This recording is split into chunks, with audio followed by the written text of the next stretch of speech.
Olá, eu sou Genilce e hoje vou estar falando sobre práticas corporais da educação física escolar dentro do ensino fundamental.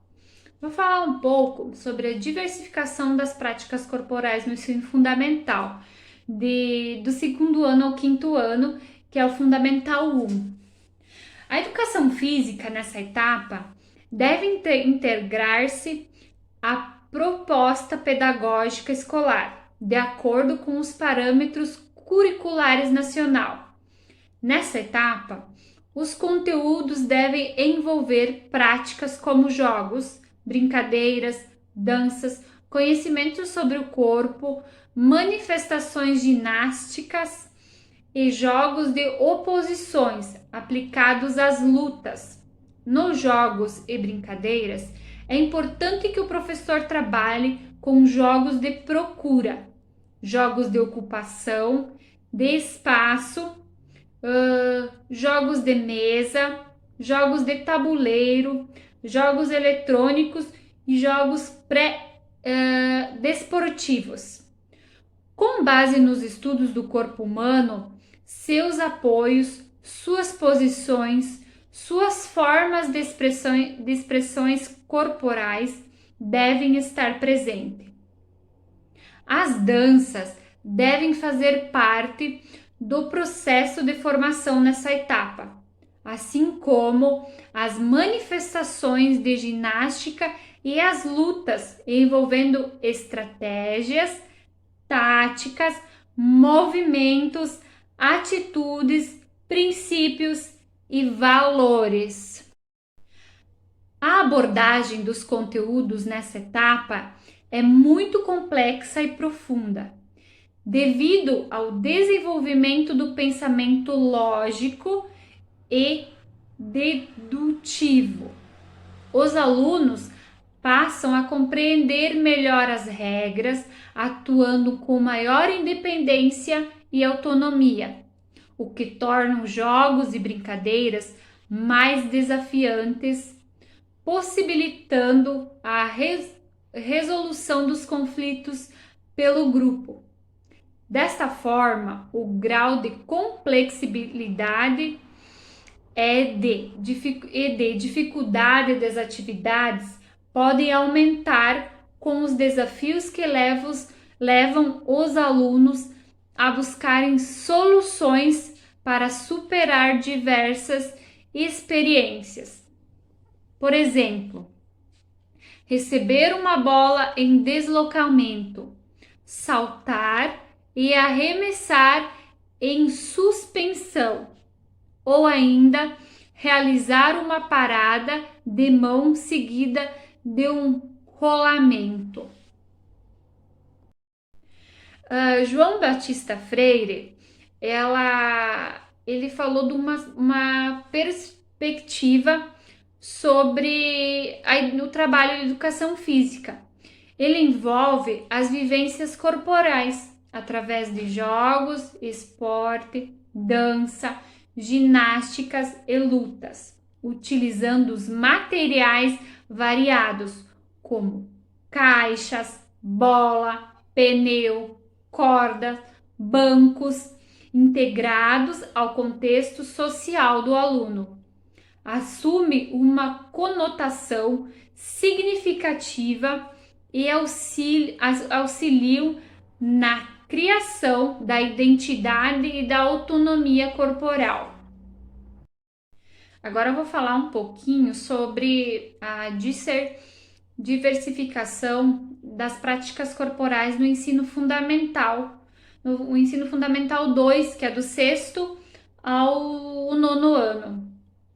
De acordo com os parâmetros curriculares nacionais da educação física, a abordagem dos conteúdos corporais nesta etapa passa a ser mais complexa e profunda. O pensamento lógico e dedutivo possibilita ao aluno maior compreensão e conhecimento sobre seu corpo, maior domínio e eficiência nos esportes, maior compreensão de regras nas modalidades esportivas, como caráter oficial e competitivo. Conforme o exposto anterior, os jogos, as lutas e a ginástica também passam a fazer parte desse contexto, assim como as características e fundamento dos esportes coletivos. Por exemplo, o basquete, o voleibol, o handebol e o futsal. E dos esportes individuais, por exemplo, o atletismo, o voleibol, o atletismo e as lutas. A eficiência dos movimentos nesta etapa permite mais rapidez, maior aperfeiçoamento dos movimentos, maior assimilação e melhora no desempenho das atividades, no lazer, no trabalho e na saúde. O papel do professor da educação física na diversificação das práticas corporais na educação física escolar. O professor, como principal responsável pela organização das situações de aprendizagem, deve saber o valor das práticas corporais que envolvem a educação física escolar. Em todos os níveis de ensino, é importante que ele faça o planejamento anual e semanal das aulas com objetivo e finalidade pré-determinadas. Desta forma, de acordo com os parâmetros curriculares nacionais, os conteúdos devem ter complexidade crescente para cada etapa do desenvolvimento, envolvendo teoria e prática, na metodologia utilizada, visando o desenvolvimento físico, cognitivo, afetivo, social e motor dos educandos, preparando os saberes que irão auxiliá-los na relação consigo mesmo, com os outros e com o mundo. Sendo assim, é muito importante que o professor faça os alunos entender que a aula de educação física não é apenas lazer e criação, mas sim uma aula cheias de conhecimento que poderão trazer muitos benefícios para a saúde e a qualidade de vida, quando colocados em práticas no cotidiano. Tonieto afirma que as aulas devem ser atrativas, dinâmicas, interessantes e estimulantes.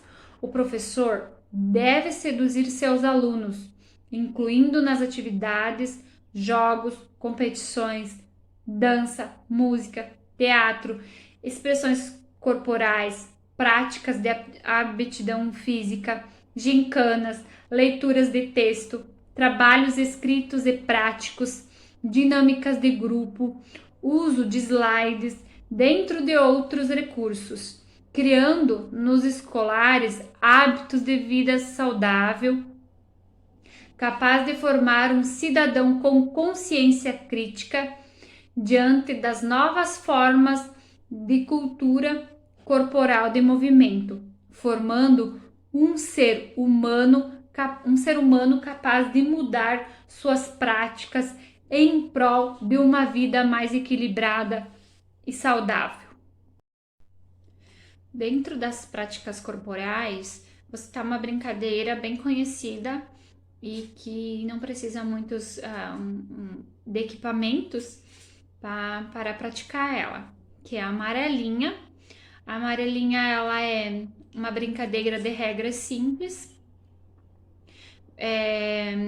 A brincadeira pode ser realizada em grupos, sem finalidade competitiva e sem divisão de equipe. Ela desenvolve habilidades motoras, como saltar com o pé, com os dois pés, e arremessar e equilíbrio. As capacidades físicas usa velocidade e força. Ela pode ser realizada numa sala de aula que tem um espaço para que possa dar para fazer o desenho no chão, Dá para fazer na sala de aula, na quadra, num pátio, pode ser feito na rua. As crianças usam bastante essa brincadeira com um risco, né? Com um giz, fazem na rua mesmo e é bem divertida, né? Então, é só um exemplo de uma prática corporal. Vou colocar um videozinho de simples da amarelinha. Vamos brincar de amarelinha? Antes de começar a brincadeira, é preciso encontrar um espaço onde possa marcar o chão e pular, ter giz para marcar o chão ou 11 folhas de papel em branco e pedrinha para jogar. Comece desenhando no chão o seguinte modelo. Ou faça os números nas folhas e organize-as dessa forma. Lembre-se de prender as folhas com fita adesiva para não escorregar. Sorteie no par ou ímpar para ter uma ordem dos jogadores. O jogador que irá começar deverá ficar em pé em frente à primeira casa da amarelinha e jogar a pedrinha na casa de número 1. A casa onde está a pedra não pode ser pisada, então o jogador deverá pular esta casa indo direto para a próxima. E então deverá pular até chegar no céu. Lembre que só pode colocar um pé em cada casa. Então, quando tiver duas casas lado a lado, pise com os 2 pés. Mas quando tiver apenas uma casa, pise com um pé só. Quando chegar no céu, pode pisar com os 2 pés no chão. Logo após, tem que voltar, pulando da mesma maneira que foi. Então, quando chegar na casa onde está a pedra, pare antes de pisar na casa e pegue a pedra. Depois de pegar a pedra, você pode pisar na casa onde ela estava e seguir até retornar ao início da amarelinha. Então, recomece jogando a pedra, agora na casa 2, e percorra todo o trajeto da mesma forma. Refaça todo o procedimento até jogar a pedra na última casa da amarelinha. Mas atenção! Se pisar fora da amarelinha ou pular com os 2 pés em uma só casa, você passa a vez para o próximo jogador. Também não vale jogar a pedra na casa errada. Tem que ser na ordem certinha da amarelinha. O primeiro a jogar a pedra na última casa da amarelinha e fazer todo o percurso sem se desequilibrar é o vencedor. Agora que você já sabe como jogar a amarelinha, que tal tentar algo diferente? A amarelinha é um jogo que tem uma sequência numérica: 1, 2, 3, 4, 5, 6, 7, 8, 9 e 10. Você pode tentar outras sequências: números ímpares, números pares, múltiplos de 5. Use sua criatividade e aproveite para aprender diferentes sequências numéricas. Conte de 2 em 2, 3 em 3, 4 em 4, 10 em 10, enfim. Marque na amarelinha os números que quiser. Boa brincadeira! Não esqueça de deixar o seu like e inscreva-se no canal. Olá, amigos e amigas do canal Dicas de Educação Física, tudo bem? Eu sou o professor Márcio Costa e no vídeo de hoje nós vamos falar sobre as práticas corporais da educação física escolar, o que é e quais são as práticas corporais da educação física escolar. Então fica comigo até o final desse vídeo, que tem muito conteúdo bacana para vocês hoje. Primeiramente, eu quero falar que nós vamos usar uma classificação das práticas corporais com base na BNCC da Educação Física. E o que faz a BNCC da Educação Física em relação às práticas corporais? Como ela classifica as práticas corporais na educação física escolar? Ela classifica em práticas corporais de brincadeiras e jogos, em práticas corporais de esportes, em práticas corporais de ginásticas, em práticas corporais de dança, práticas corporais de luta e práticas corporais de aventura. Okay? Então, essa é a classificação sugerida pela BNCC da Educação Física, ok? Se você olhar o documento da BNCC para o ensino fundamental, você vai ver que tem sugestões de que práticas corporais nós devemos tematizar em cada série no ensino fundamental. Na educação infantil e no ensino médio não tem essas sugestões, mas tem vídeo aqui no canal falando sobre a BNCC da educação infantil, BNCC Educação Física na educação infantil e BNCC Educação Física no ensino médio, que você pode assistir e entender melhor como tematizar as práticas corporais na educação infantil e no ensino médio, ok? Vamos lá. Então, falando primeiro das práticas corporais de brincadeiras e jogos, elas são subdivididas em práticas de brincadeiras e práticas de jogos.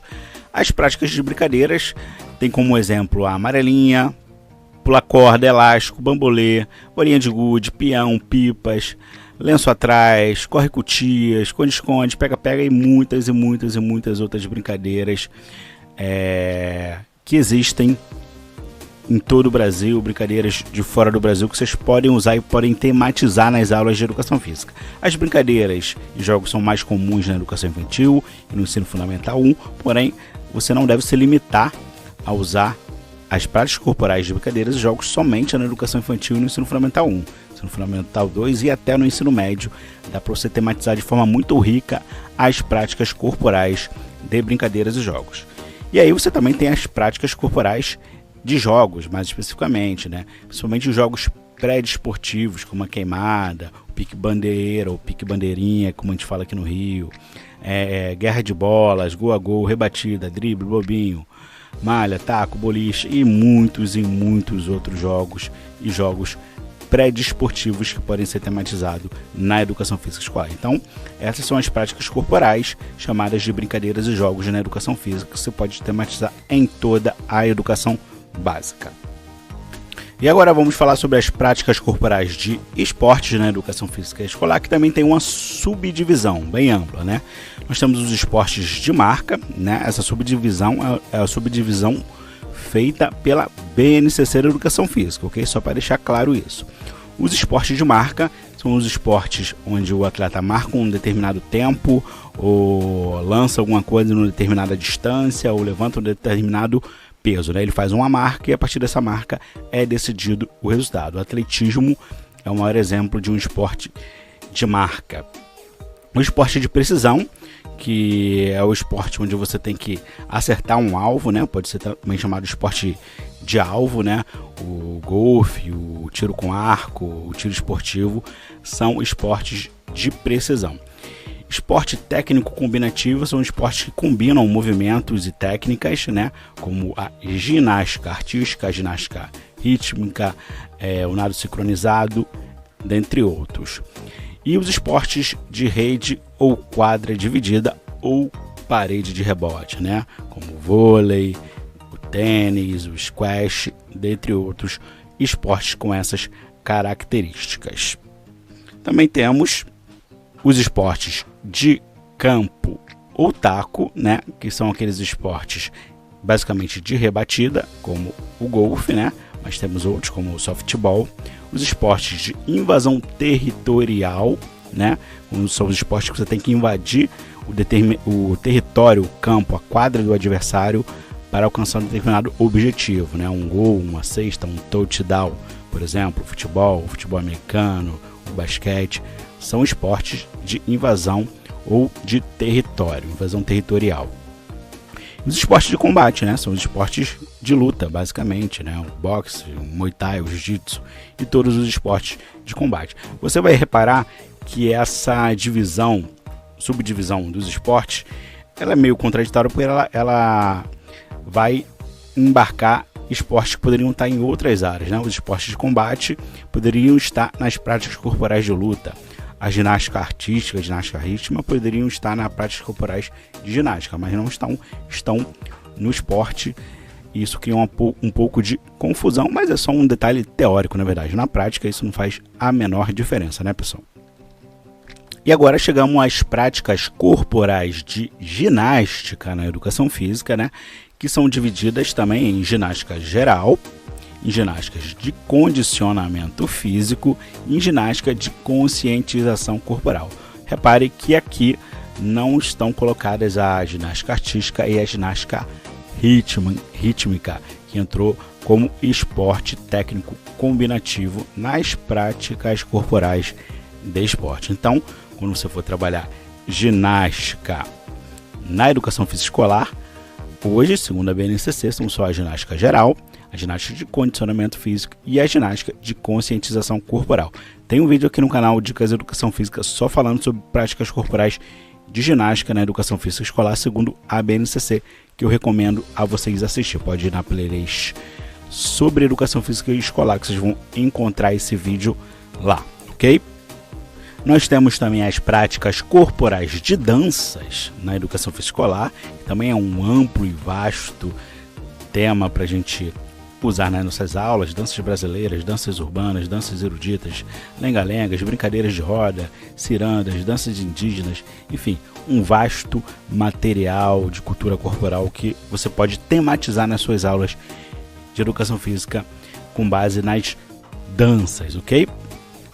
E agora chegamos nas práticas corporais de lutas na educação física, que embarca basicamente todo tipo de luta e de combate que existe: judô, capoeira, karatê, jiu-jitsu, boxe, muay thai, MMA, esgrima, luta olímpica, sambo, taekwondo, luta de braço, luta marajoara, lutas indígenas, enfim, todo tipo de luta que existe podem ser práticas corporais de lutas. Aqui, mais uma vez, você percebe a contradição, porque nós temos os esportes de combate lá, as práticas corporais de esporte e as práticas corporais de luta. Há uma certa contradição, mas na prática também não faz a menor diferença, né? E nós temos também, segundo a BNCC da Educação Física, as práticas corporais de aventura, que alguns chamam também de esporte de aventura. E está aí outra contradição da BNCC Educação Física. Ela tem práticas corporais de combate e práticas corporais ela tem esportes de combate dentro das práticas corporais de esporte e também tem as práticas corporais de luta. Ela poderia também ter os esportes de aventura dentro das práticas corporais de esporte, mas ela criou as práticas corporais de aventura e não incluiu isso nas práticas corporais esportivas, mesmo algumas dessas práticas corporais sendo práticas corporais esportivas oficiais, né? O mountain bike, a escalada, o parkour, o skate, o rapel, tirolesa, slackline, corrida de orientação e outras várias práticas corporais de aventura ou esportes de aventura. Mas como eu disse, pessoal, a questão conceitual do que é esporte, do que é uma prática corporal qualquer, como de luta, de ginástica, de aventura, não faz muita diferença. O importante é você entender o que você está fazendo, entender o que são as práticas corporais e quais são as práticas corporais, como você deve tematizar elas nas suas aulas. Esse vídeo é basicamente para dar uma orientação em relação a esse termo que ficou muito popular ultimamente, que é as práticas corporais, depois do advento da BNCC da Educação Física. E agora um recado super especial para você que curte o canal Dicas de Educação Física. A gente sempre deixa material grátis na descrição de vídeo, apostila, cursos grátis. Deixamos o link para o nosso Telegram, onde você pode ter acesso em primeira mão a todas as novidades. E dizer que o YouTube ativou a função aplausos aqui no canal Dicas de Educação Física. Então, se você quiser colaborar financeiramente com a gente, você pode, a partir de R$2, deixar um aplauso aqui no vídeo, se você achar que esse vídeo vale, se você puder, né? Não é obrigado a nada, tá bom, pessoal? Então é isso, galera. Se você gostou, deixa o seu like, se inscreva no canal, deixa o seu aplauso se você puder e assista a outros vídeos aqui do canal Dicas de Educação Física. Um grande abraço, meu amigo e minha amiga, e até o próximo vídeo. Tchau, tchau, galera!